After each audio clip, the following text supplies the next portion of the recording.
Welcome everyone. Today we are going to talk about a PyTorch tutorial. We talked about the deep neural network optimization using gradient descent and backpropagation in the last class. We talked a little bit about how you should train a network using the PyTorch library, but today is like a dedicated session for this. I did mention to bring your laptops and to try play along with it. I highly encourage it to do so. The next set of homeworks, the homework 3 will be equivalent to your midterm. So I don't have a specific midterm. So the homework 3 grades will likely be uh, counted as your midterm. Do pay attention to this PyTorch tutorial because for the homeworks, you'll be using PyTorch very heavily. And also a couple of you are, quite a few of you are very interested in learning PyTorch as it's the go-to framework for most of the industry applications for neural networks. Just to recap, so this is the basic architecture of a deep neural network. It's a fully connected network. When you have inputs, they're connected to a set of neurons through weights. So you have the weights here. And then after each layer, there is an activation function. So it could be a sigmoid like here, or it could be ReLU and so on. There are like other activation functions. Time permitting, after the tutorial, we will have a look at the activation functions and optimizers and so on. And after that, if you have multiple hidden layers, then they're again multiplied by a set of weights, and the same operations are done in a sequential manner. But do note that this is the architecture of a fully connected network, also known as MLP, multi-layer perceptron. But as the course progresses, we'll also look at CNNs, convolutional neural networks, also RNNs, recurrent neural networks, and the connections over there will not be like this. However, the basic principles of training and optimization and so on will remain very similar. Without further ado, we will start the steps of training the network. First is loading the data. In this particular example, we will work with this PIMA Indian onset of diabetes data set. I told you in the last class that this is freely available. So if you just Google it, you will be able to download the data set. And it's a very small, some kilobytes of data, like a CSV file. And it has 9 columns. 8 of them are like features. So if you look at here, these first 8 are features, and the last column is your label. So you have to predict whether there will be an onset of diabetes or not, as 1 and 0. So this is basically a binary classification problem. And but one thing to note here is this: the features are these, like number of times pregnant, plasma glucose concentration, diastolic blood pressure, and so on. So these are already numerical, but in a lot of cases, you might have other features which are not numerical. For example, like or the ethnicity. So the ethnicity could be a feature in a lot of these medical cases because some diseases are more prevalent within some ethnic groups and so on. So that ethnicity feature might be like a text feature, then you have to convert it to a numerical feature. So for example, in your data set, you have 4 ethnicities, then you have to encode them that, okay, maybe that if it's ethnicity is Asian, it's encoded as 0. If it's African, it's encoded as 1. If it's, I don't know, Hispanic, if it's encoded as 2 and so on. So you have to convert each of those features to a number so that your network can easily take them as inputs for these type of networks. However, another interesting approach is these language models, which can actually take your text inputs and convert them into numerical representations. But that's out of scope as of now. If we get to that point, we'll discuss how that's done. So with these input variables, the output is, as I mentioned, class label 0 or 1. So the first step is data loading. So the library we're using is just NumPy and load_txt function to load this library. And since there are 8 features from this dataset variable, the first 8 columns are taken as input to capital X. And then the 8th or the 9th column here is taken as the ground truth, your Y. So if you want to like just to play along, so we can do so here. So this is the notebook that we had for our lecture. So so if we just run this, and then the next column is just it's converting the x and y's to some torch tensors, and then we can print it if we want. So for example, if you just want to look at x, then these are the corresponding values of the features. So on our presentation slide, we saw that the first column here was the 6, 148, 72, 35, and so on. So this is the same feature here.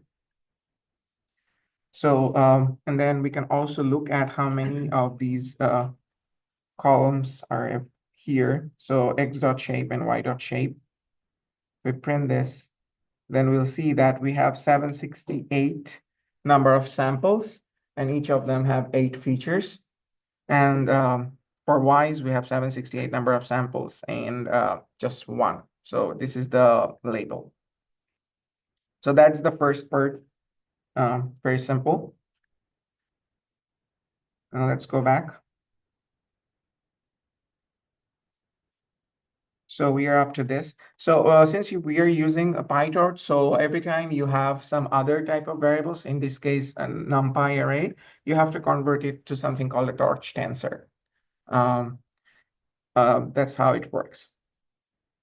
And then model definition. So this part is important. So there are, like, as I mentioned, there are like different types of layers that you can use. Here we are using just a fully connected network. So in this case, a fully connected network is defined as nn.sequential in PyTorch. So that's what we're going to use. And these are the layers that we're going to use. Can anyone tell me this linear layer, why is this number 8 here? Or can I use some other number like 10, 15? The first number. No, Why not?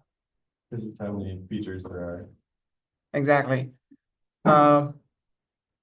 So we actually talked about it last class as well, that this first nn.linear, the first argument here is the number of input neurons, and the second one is the number of output neurons. So this is basically just defining this kind of this layer.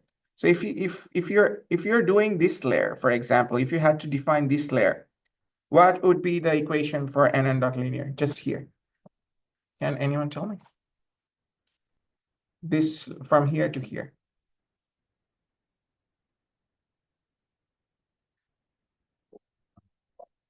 Exactly. It's just nn.linear. How many number of neurons at the input? So if you're thinking this is a layer, how many neurons are there at the input here? 4. And how many neurons will be at the output of this layer? 5. So that's all you have to define. It's as easy as that. So here, since we're working with 8 number of features, so that 8 is fixed. However, this number 12 is kind of arbitrary. So you can choose any number of neurons as you like, but Since the data set is so small, it's preferred not to go wild, like not to use 200, 500, and so on. Why? Can anyone tell me like why would be a not a good idea to like have a lot of neurons at these layers? They just memorize the data and will fit. Exactly. Yeah. So the basic idea is that so when we have, say, this number of neurons here and say this number of neurons here, if there are X number of neurons here and Y number of neurons here, how many weights are there?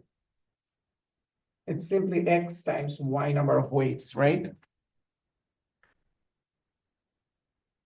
But the thing is, if you're having a lot of these, like say if your Y is 500, then you're gonna have a lot of number of weights. But the data is so small, so your number of weights or number of learnable parameters, they should not be like order of magnitude higher than your number of samples. So then it overfits, meaning that it will just memorize the whole training data, but it will not generalize to unseen data.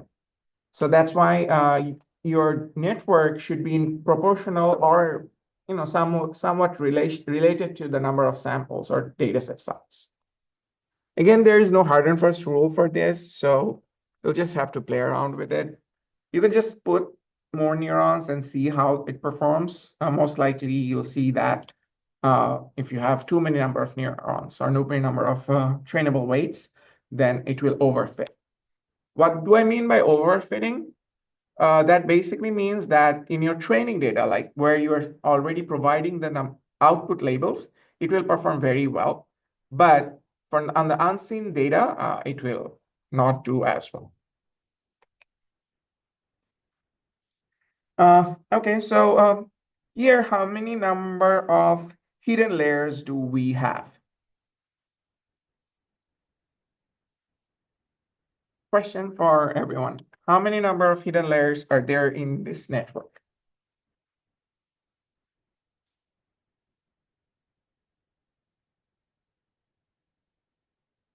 So if you look at here, from the input, that's first layer, that's the second layer, and that's the third layer, right? So if you were to define this network, you had to write one nn.linear for this, one nn.linear for this, another nn.linear for this, right? So the number of layers is equal to how many nn.linears you have to define. So here, how many nn.linears we have? 1, 2, and 3. So basically, this is a 3-layer neural network. Again, once you define this 12, can I make this number anything other than 12? Like a 20 or 15? No, because the output of this layer is actually going to the input of this layer. So they must match. But this 8, again, this 8 is free to be changed. So you can change the output of this layer to any other number as well. But once you have some number here, then that same number has to be here. And then there is just 1 at the output because it's a binary classification problem. If we had to classify the inputs into, say, 5 classes, then here the number of neurons at the output would have been 5. And nn.sigmoid, in this case, it's sigmoid because it's a binary classification, so it's 0 and 1. So sigmoid always puts all of your inputs between 0 and 1, right? If you remember how sigmoid works. But if you were to classify it into other classes, sigmoid would not be a good choice. So we will talk about choice of activation functions and optimizers in detail as we go, okay? So today is just an introductory tutorial session. So let us go back and now just run this part of the network here. So we're defining the same model, and then we're just printing the model. So if you run this, you'll see that it says the input features is 8 and output features is 12. And that 12 number of output features is now going as input features to the next network and so on. By default, if you see here, there is the bias term is true. So for all these neurons, they have the bias term activated. Any questions up to this point? Has anyone tried to run these notebooks at home? No. Doing it right now. You are? Yeah, Good. the CSV in there. I had to drop the first row though. Yeah, That you did? CSV. Yeah, Okay. because like it wasn't like the header rows when you download it from Kaggle Mhm. is not playing nicely, so you have to like Okay. skip that row, but other rows, yeah, it's working. And how about you, Andrew? Yeah, I'm working on it. I'm just. Okay. taking a look. So I would extremely highly encourage you to try to play around with these. Otherwise, just learning the theory is not good enough. You have to actually code it. And these are like very simple programs. The ones that you have to do for your projects would be more involved, but you have to start somewhere, right? And the next homework will be training your own deep neural network. So if you're not familiar or comfortable with just training basic networks, you will struggle with the homework. And as you already know, that a large chunk of the grading is the coding assignments, right? So if you're not getting those correct, then your grades might not be what you would expect. Okay, so going back to the slides. So we have defined this network, and then you can wrap it up in like a class like this. Although it's not mandatory, but it's recommended to do it in an OOP, like an object-oriented programming manner. So I'm assuming all of you know what that means, right? So you're just defining a class, and all of these layers are like you're defining them as members of this class. And then there is a separate forward function. One thing to note is in PyTorch, when you are defining your own class, it always inherits the nn.Module. So this part is important, that your classifier should always, or your neural network class should always inherit the nn.Module, so that it will automatically have all the properties of that nn.Module comes with. So you're just inheriting that class. And so these are the same lines like the nn.Linear, but you just have to write it like this, self.hidden1. This particular name hidden1 is arbitrary, so you can just name it as whatever you like self.a, self.b, I don't know. But this is kind of standard to name it so that other people can understand it easily. And then self.output, and then activation on the output, and so on. So the correct way to define is you have a init function, which will have the definition of your layers, and you'll also have a forward function, which will take your input, and then it will propagate through the layers. So when the input comes in, it will go through the first hidden layer, and then it will go through the first activation, and you get some output. It's not always ideal or recommended to just use the same name, because then you might not have access to use the original input. So it's better to like rename them as X1, X2, and so on. But this particular example, I just took it from a website, so let's get the same name. And then it goes through the second hidden layer and the second activation function. You get another output, and the output at the end goes through the activation of the output, which is a sigmoid function. And then we return. And then how we define the model is just if you call this schema classifier or whatever classifier, maybe a IU classifier or whatever, you just define. And then if you print, you'll see the same thing, the layers defined. So that's another way and the preferred way of defining your neural network. It's just a wrapper on top of what you have here. It's nothing else. Just doing it in a OOP manner. Any questions up to this point?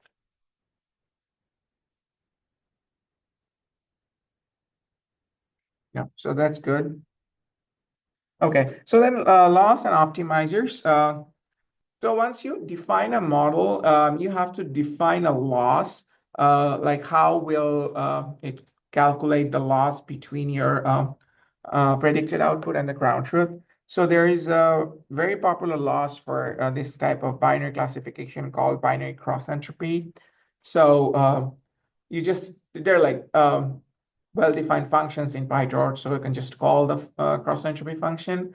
And then optimizer, we'll talk about different optimizer choices and so on, but in this particular example, we are using this Atom optimizer.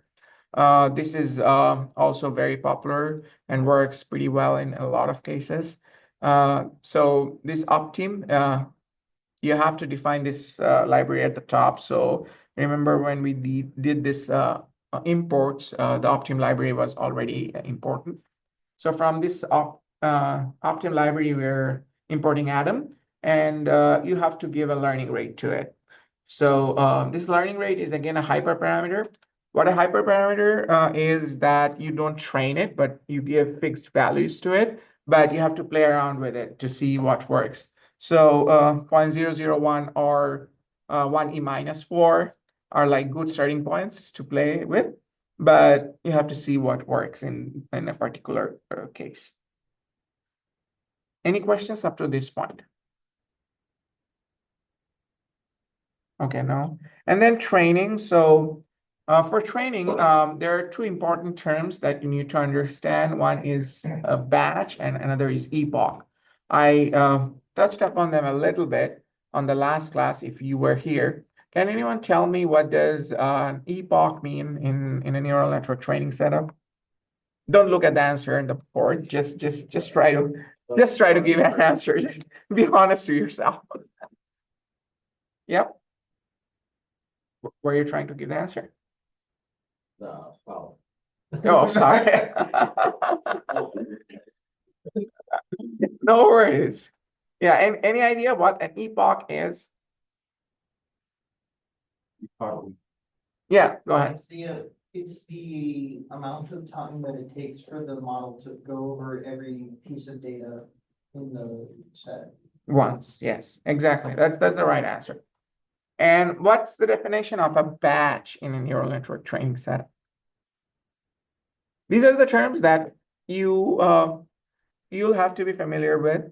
It's like bread and butter for anyone working with deep neural networks. What's a batch? Or why do we need a batch? Anyone?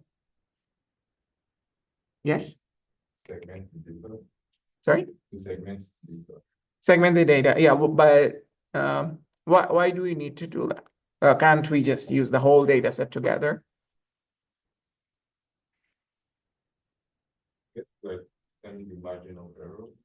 Kind of like while testing.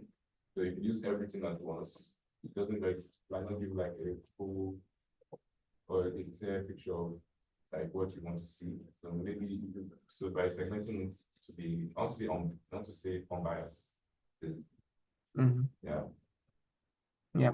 So ideally speaking, you could hypothetically speaking use your whole data set for training together, but there are some restrictions like memory. So the larger your batch is, batch basically means how many samples you take at once to propagate through your network. So if you're having too many samples, then the memory requirements are huge. So in most cases for deep neural network training, we use GPUs, and the GPU VRAM is limited, right? So we divide the data set into batches and then go through the batches one by one. So for example, I talked last time as well that if you have 1,000 samples and if your batch size is 50, then you basically have 20 number of batches, right? And then so at the first instance, you take the first 50 samples, then the second 50 samples, and so on. So it will take 20 propagations to cover the whole data set, which will be one epoch. Does it make sense? One thing is when you're doing these batches, like in this library, the number of the 50 samples or whatever your batch size is, they're not sequential. So the network or the library chooses it randomly. So it just randomly chooses some 50 samples, and the second time it again chooses another 50 samples randomly.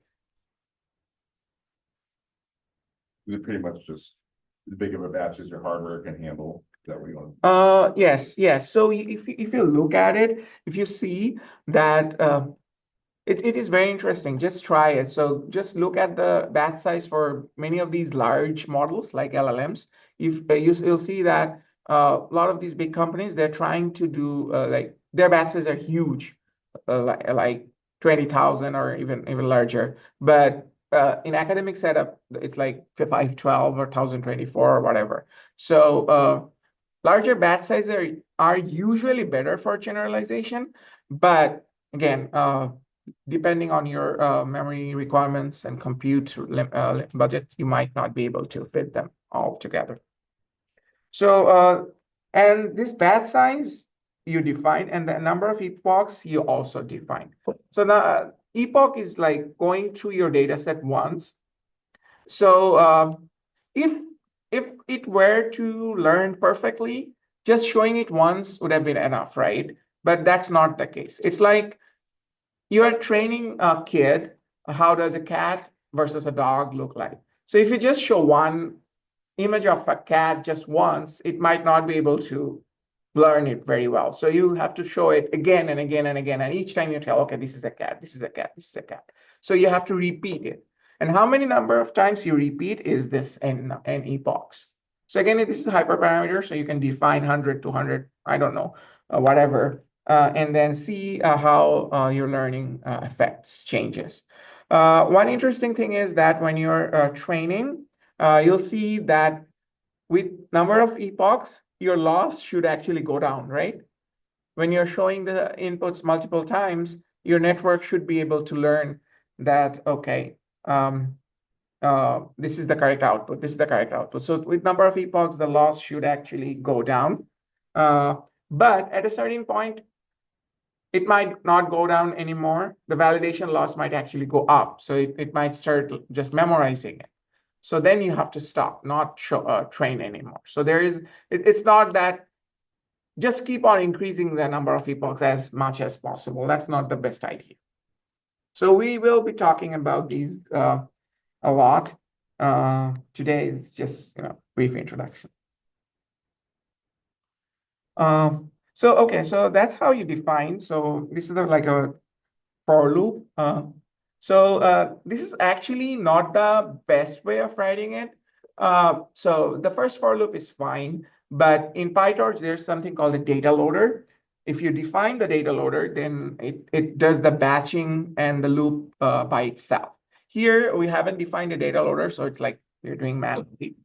But feel free to explore the PyTorch website.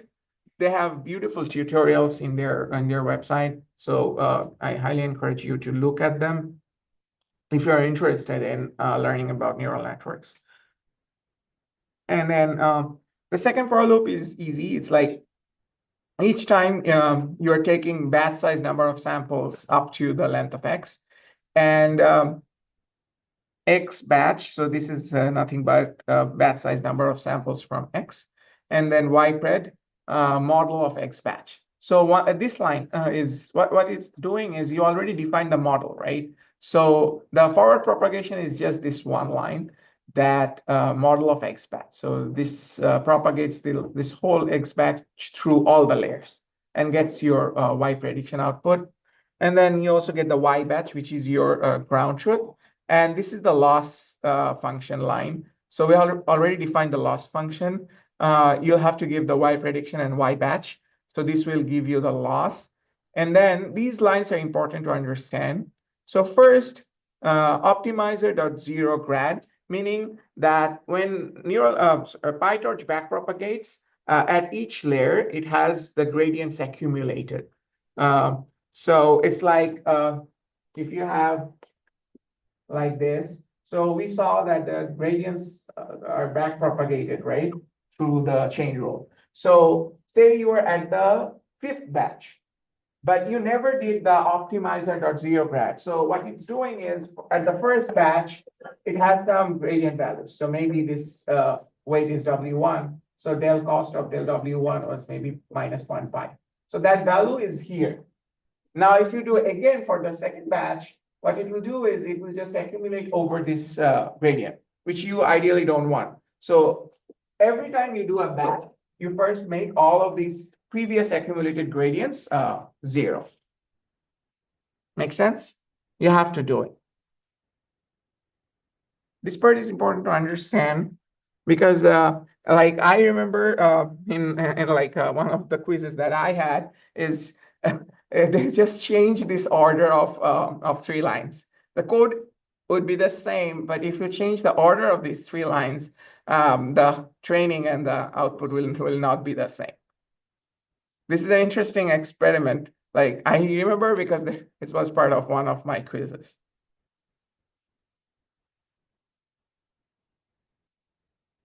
So let me actually tell you what the quiz was. If we just swap these 2 lines out, like loss.backward goes up and then optimizer.zeroGrad is here. We just swap these 2 lines. What would happen? Any idea? So let me tell you what it entails basically. So when you call loss.backward, it means it calculates the loss at the end and then back propagates the loss to the earlier layers. So first we are zeroing out the gradients. So we are forgetting what happened before. This line, we are forgetting the previous, whatever has happened, the gradients for the previous samples. And then this line, loss.backward, what it's doing, it's calculating the loss for this batch and then back propagating them. And then optimizer.step, what does this line entail? So we are having the gradients here, but we have to actually do this line. Remember that W prime is W minus del C over del W, right? We have to take the gradient step. So this is this third line, optimizer.step. Now, if we swap these 2 lines, what will happen? Loss.backward will backpropagate the loss, but if you do optimizer.zeroGrad after that, whatever loss you backpropagated will become what? 0. Because optimizer.zeroGrad does nothing but makes all the gradients 0. That means all of your gradients will always be what? 0. So that if that's true, then this optimizer.step will not work because this will always be 0, meaning the weights will always remain where they initially were. So there will be no learning. That's all right. Does it make sense what I just said? If you listen carefully, it's actually easy, but like I can see that some of you are not paying attention, and then you'll come up with all sorts of problems when you try to implement this. So with that in mind, we can just try to train it, and you can do it yourself. So it's just the same code that I had there. So if you just try to train it, it will see you'll see that the loss is going down from 0.7 to whatever 0.2 at the end, and then we have an accuracy of around 78%. So accuracy is nothing but the Y prediction round. So why do we have to do this rounding here to calculate the prediction? Any idea? Who can tell me the reason why do we have to do this ypred.round to calculate the accuracy?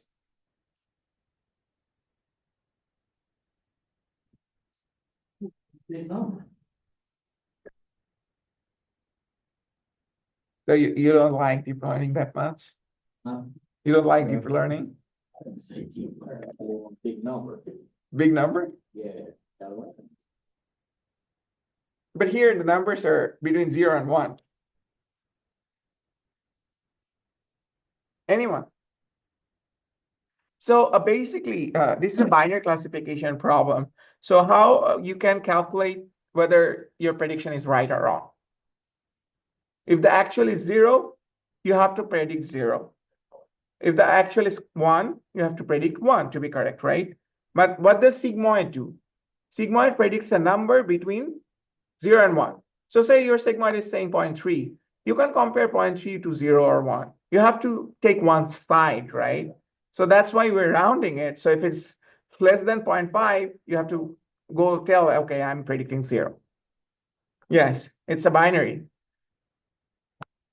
So it's a binary classification problem. You cannot predict, okay, I'm saying whether you have diabetes or not. You're saying I have 0.3 diabetes. That basically means nothing. Pre-diabetic. Right. Yeah. Pre-diabetic, that's true, but no, not a good answer. I asked you whether you have diabetes or not. I didn't ask whether you have pre-diabetes or not, right? 50-50 is a difficult thing to predict. So I think that's about it. So for predictions here, this is again just another fancier way of rounding it. So if it's greater than 0.5, we're just taking the integer part of it. And then, so this is like a logical operation. So if it's greater than 0.5, it will return 1, otherwise it just returns 0. And then for all the samples, you can just predict what the 0 and 1s. So these are the features. And then we're predicting whether 1s or 0s. And then we also are printing the actual ground truth. There is one problem with this, though. That is, we haven't done any train test splitting. In your even in your homework 2, if you're already doing it, you'll see that there is a part where you have to do train test splitting, right? So in this PIMA Indian diabetes data set, whatever samples we had, we just trained with all of them. So that's not a good idea. I told you that your data set, you have to split it up, say 80-20 or something like that. You have to use some 80% or whatever percent for training and keep the 20 or whatever percent unseen so that you can test your model with that unseen data set. So that part I intentionally didn't do here. So that's like an assignment for you. It's not like specific grading would be done on it, but it's highly encouraged that you try with the same data set and same network, just do like a train test splitting and then see how it performs. Here, it's like it was trained on all the samples and tested on the same samples. So that actually gives you an overestimate of your model, right? It's like you already showed all the example problems, and in the exam, you asked the same problem. So obviously, everyone will do well because the question was leaked in some ways, right?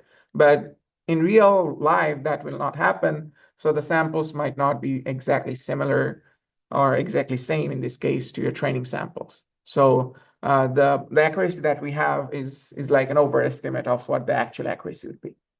Does it make sense? So you have to use train test splitting. So if you just search on here, even in a VS Code, if you like ask the Copilot to do the train test splitting, it will just give you the code. It's as easy as that. Sometimes when you do 3 splits too. Yes, you do. What's the other one? It's train. And validation. Oh. So what that does is, like for testing, you just keep it completely separate. You don't look at it until the final stage. Right. Validation is you train a model. Like here, we use 3 layers, right? 3 layers, and we will check with the validation set how our performance is. And then we'll maybe change the number of layers to 5 and check on the validation. But we'll never use the testing set at this stage. Right. That's the difference. Validation is used to change your hyperparameters or the network architecture to validate, okay, this is the best we can do. However, the test is never shown. Is that usually like 70-25-5? Usually it's like, yeah, it could be like that, 60-20-20 as well. But validation is usually smaller than tests. Yeah, it could be equal as well. Okay. So let's do a real-time testing of it. So I'm asking this Copilot to do a train test split. Let's see what it does.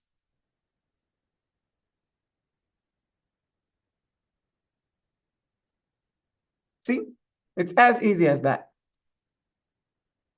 I'm just like surprised how easy it is, and you don't even have to do it. You just ask Copilot, and it will tell you what to do it. So what it's doing, that you're getting these x and y's, and then this is the function train test split. If you give that, it will give you the, and this is the test size. So it means that 20% would be on the test set, and the rest of the 80s will be on the train set. And then you again convert them all of to your torch tensors, and then you'll train with this X train and Y train, but you will not use the X test and Y test until your training is done. Does it make sense? You didn't have to code it, just ask it.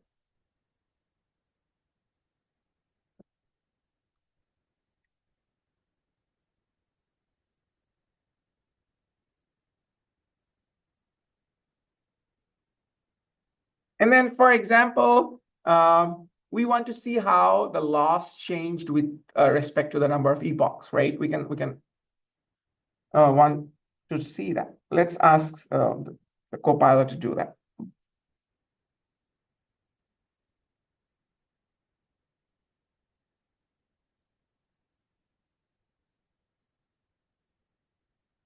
These are some of the easy things that you should be able to do.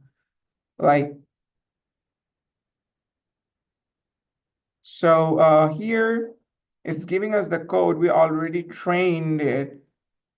So here, if you see that it asked to have like an epoch losses, which will have these individual loss at each epoch saved to it.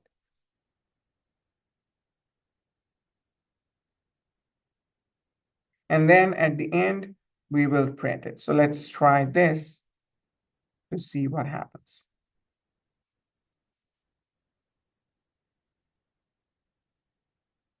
And voila, you got it. So ideally speaking, we don't see any further drop, simply because why? Because we already trained the network, right? So this model was already trained, so it didn't change much, 0.49 to 0.45. But initially, when it was like untrained, then our loss was much higher, right? What we can do is do the same thing, but now reinitialize our model. So here, if we just run this code again, then model will be again initialized. So it will be untrained. So let us try this again with this. Yeah, now you see the loss is much higher to start with, and then it's coming up to a lower point. Does it make sense what's happening?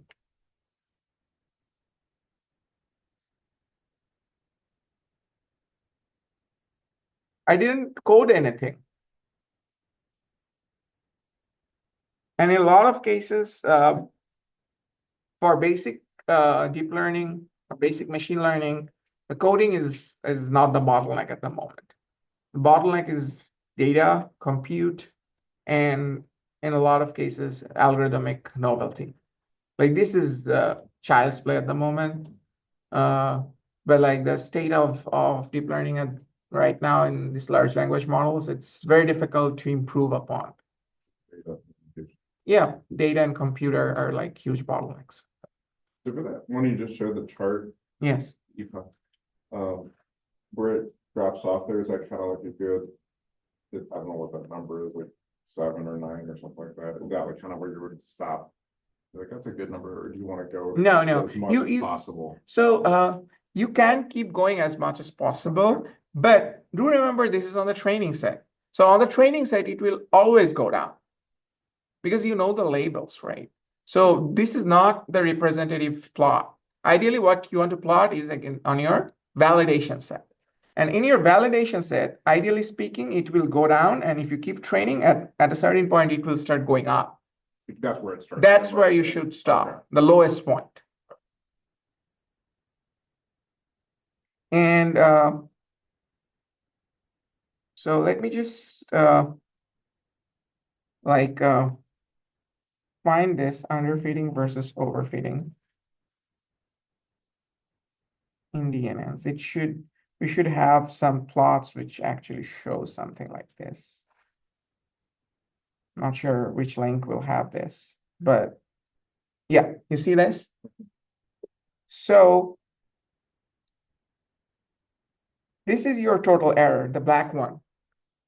And starting with error versus number of epochs or whatever, it will start coming down, but there will be a point where it will start going up. So that's where you should be stopping. So this left part where it's still going down, but remember it's on the validation set. On the training set, it makes no sense because you already know the answer. On the left side where it's still going down, that's underfitting, meaning you have not fitted it enough. So you can fit it more. And on the right side, when error starts going up, that's overfitting, meaning you have already fitted more than it should have been fitted. So the ideal point is where the minima is. Make sense? And just look at these blogs. They have good answers like how to recognize overfitting versus underfitting and so on. Basically, all you have to do is, these are like toy examples, but for any cases, you have to plot this on your validation set and see where it starts going up and then just stop there.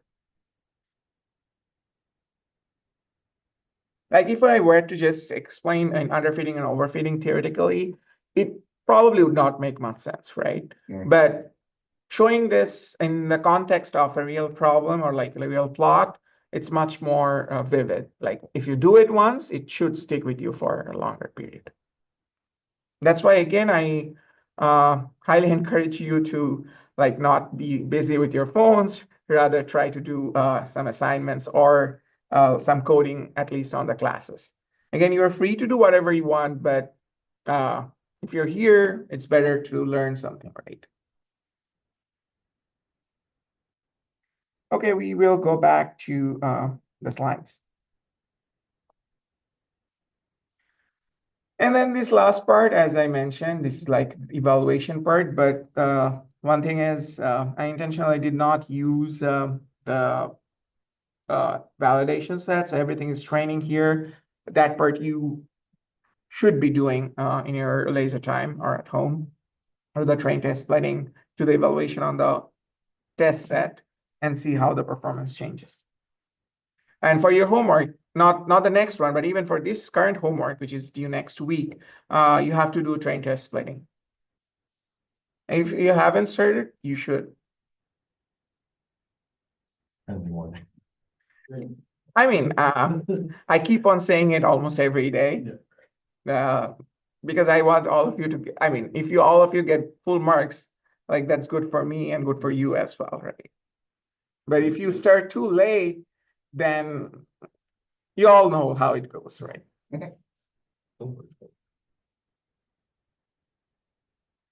And then this predictions is, again, I already talked about it. So exploring more. So these are the things that you should try. Check the notebook and try it. Told you several times. Try the train test splitting. Obviously, that's important. Try the PyTorch data loaders. So as I said, I did not use them here. So it will not need the for loop for X and Y. So if you define a data loader, then this second for loop, you don't have to define. So just look up PyTorch official tutorials. They will show you how to define data loaders.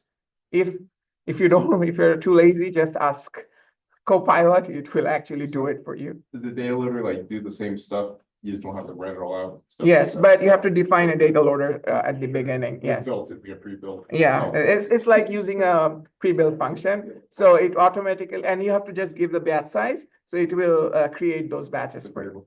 Yeah. So PyTorch is very popular because it's easy to use. It's very easy to use. Like you'll be surprised to see how little code is required for like a huge network. Like the network might be doing amazing thing, but if you were to code it, it might be like 20 lines of code, nothing. And not even like complex C++ coding or anything. It's just simple Python coding on few lines. And then you get a very high paying job, 150K, 200K and whatnot. It'll get you 6 figures. Yeah, surely it will do. If you know PyTorch, then machine learning companies are happy. If you don't know PyTorch, then probably, yeah, not so much. Even Google is like adopting PyTorch now. Yeah, they came up with TensorFlow, but now they're ditching it. Yeah. So TensorFlow is gone. I was gonna say the TensorFlow we use much, just mostly PyTorch. The TensorFlow is almost gone for all practical purposes. Google is like using PyTorch right now. They came up with TensorFlow, but now they're using PyTorch for their own products and so on. So, because just as I said, it's so convenient to use. So that's the main reason.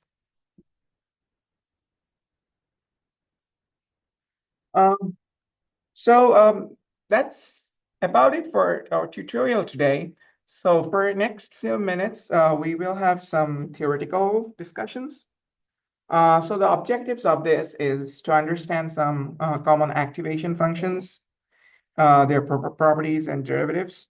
And then we'll see some optimizers like SGD, meaning stochastic gradient descent. And then there is this Adam or Adam W, which is like a modified advanced version of Adam. And then this is an experiment that you should do, but definitely in your homework 3, you will have to do like to change the batch size and learning rate to see how that affects your training, and some practical recipes. So why activations? So they basically introduce nonlinearity. So there is this theorem called universal function approximation, that if you have this nonlinearity in between your layers, then even a one hidden layer network in the limit should be able to approximate any arbitrary function. So that's the beauty and magic of deep neural networks, that you do not have a mathematical function you can write which will take in input of images and give output classes, right? But the deep neural network is like a black box, but it still can approximate any function with arbitrary accuracy. But the condition is you have to introduce nonlinearity. So that's why these activation functions are important. And then also they control the gradient flow and avoid the vanishing and exploding gradients. So we'll see what that basically means. And then there's this saturation thing also. So if you use a sigmoid function, remember that it's like this, right? So it saturates when you go too far. It's either saturates to 1, or on the left side, it saturates to 0. So it's like this.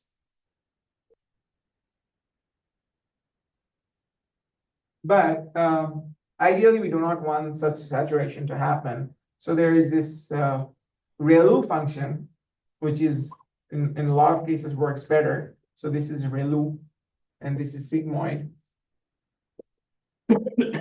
So this ReLU function is like this, that if your input, and this is your input and this is your output, your input is less than 0, then output is 0. And if your input is greater than 0, then output is just y equals x. So your gradient will be just equals to 1. So there is no saturation occurring on the positive side. But obviously, on the negative side, there is the gradient is 0. So then people came up with, like, at that point, it was very interesting. So say this is the state of the art, like of the neural network literature. All you have to do is just try out like a thing like this. Now on the negative side, I will just do like something which is like a lower slope. So this has slope 1, maybe this has slope 0.3 or whatever, I don't know. So if you did that, then at that point you would get some improvement, and basically your neural network would have been the best of the world at that particular time. So it was as easy as that, just changing one. But now the field has moved so much that all the low-hanging fruits are gone. So these are the functions. You can basically ask again. If you want, you can plot them. Otherwise, you can just ask Copilot to plot for you, and it will make the plot. So it looks like this. So the sigmoid is saturating. So there is this ReLU function, the green one, and then there is this ELU or GELU, which have these negative values to some extent as well. So these are like modified versions or improved versions upon the ReLU. So these are the most common activation functions. ReLU is still most widely used. And then we have these ELU, GELU, and these swish activation functions as well. And these are the derivatives of these functions. These are important because when you're backpropagating, this derivative is what dictates your learning of the weights. And then these are some practical tips you might want to use. Defaults, you could use ReLU or GELU. If you're using LSTMs or GRUs, which are called gated recurrent units, then in those cases, you have to use sigmoid or 10 hyperbolic because they mostly work with probabilities, and probability is always between 0 and 1. So if your problem is like calculating probability of something, then you should not be using ReLU at that layer. You should be using sigmoid or 10 hyperbolic. And then there is this parametric ReLUs, which solve the problem of the dead ReLU. I just showed that dead ReLU, meaning on the negative side, the gradient is 0. But like the modified versions like ELUs and GELUs, they have gradients on the negative side as well. So those are like leakier parametric ReLUs. And then to stabilize training while playing with this, there are other things that you could do like batch norm. So remember we talked about normalization, feature normalization, like the features could have arbitrary values, but then you squash them into within some limits. So batch norm is a particular example of it where you do the normalization at the hidden layers as well. So after each layer, you do like a normalization to the next layer and so on. So that's something that you could do, and then there's the layer norm as well. So these kind of features, again, in PyTorch is as easy as just calling nn.batch norm or nn.layer norm. That's all one line you have to do. And if you don't know where or how to use, just ask your friend Copilot and it will show you. So it's as easy as that. But again, it's always better to play around yourself. Otherwise, you don't know the effect of it, right? Optimizers. So there are like quite a few options. An SGD, the stochastic gradient descent that we talked about. And this equation is basically this, that take the gradient and then subtract it from the previous one. Obviously, there is this alpha term here, which will be the learning rate. So this whole thing is called stochastic gradient descent. Stochastic because, as I said, at each step, the sample or the batches are chosen randomly. So the step you take, it's kind of has some randomness to it. So it's known as the stochastic gradient descent. It does require careful learning rate tuning or momentum tuning. Momentum is like for the next option, the nested of option. So you'll see that in optimizers, there are these options like SGG with momentum and so on. So these, I'm not going to go into too much theory here, but for all practical purposes, you can choose a learning rate and then increase or decrease and see how that works in your particular data set. Atom is good because it automatically chooses the rates it needs. So you don't have to manually adapt too much. So it has adaptive rates. So that's why it has fast convergence. In a lot of cases, Atom or Atom W works pretty well. Not sure what was that. And then we have other options like RMS Prop and AdaGrad, which are useful for certain problems, but in most cases, I would suggest start with Atom or Atom W, could play around with SGD and momentum techniques.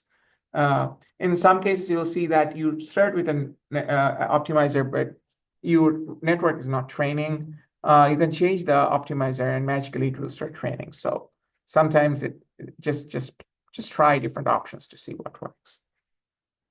There are like long mathematical theories for each of these, which is beyond the scope of this course. We have like specific optimization courses for detailed derivations and understanding of this. And then this is the convergence. So that's the plot that we just did on our data set. The training loss should always be going down. If you see here, the atom one is usually gives a faster convergence. So at a certain epoch, the loss is lower for atom. SGD plus momentum works a little bit better than SGD. So usually that's the case. And then learning rate. So again, I didn't play around with it on the class, but you'll have to do it on your homework.